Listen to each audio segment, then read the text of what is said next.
بسم الله الرحمن الرحيم.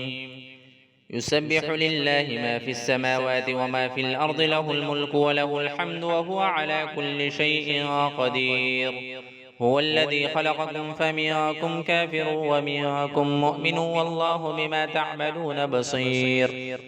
خلق السماوات والأرض بالحق وصوركم فأحسن صوركم وإليه المصير. يعلم ما في السماوات والأرض ويعلم ما تسرون وما تعلنون، والله عليم بذات الصدور. ألم يأتكم نبأ الذين كفروا من قبل فذاقوا وبال أمرهم ولهم عذاب أليم.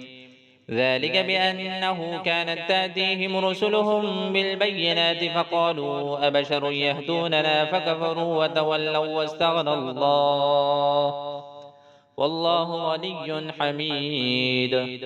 زعم الذين كفروا أن لن يبعثوا، قل بلى وربي لتبعثن ثم لتنبؤن بما عملتم وذلك على الله يسير. فآمنوا بالله ورسوله والنور الذي أنزلنا، والله بما تعملون خبير. يوم يجمعكم ليوم الجمع، ذلك يوم التغابن. ومن يؤمن بالله ويعمل صالحا يكفر عنه سيئاته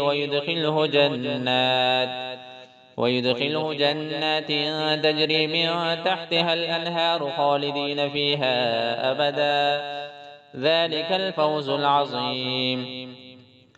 والذين كفروا وكذبوا بآياتنا أولئك أصحاب النار خالدين فيها وبئس المصير. ما أصاب من مصيبة إلا بإذن الله، ومن يؤمن بالله يهد قلبه، والله بكل شيء عليم.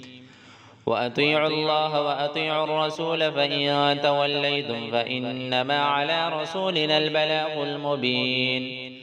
الله لا إله إلا هو، وعلى الله فليتوكل المؤمنون. يا أيها الذين آمنوا إن من أزواجكم وأولادكم عدوا لكم فاحذروهم، وإن تعفوا وتصفحوا وتغفروا فإن الله غفور رحيم. إنما أموالكم وأولادكم فتنة، والله عنده أجر عظيم.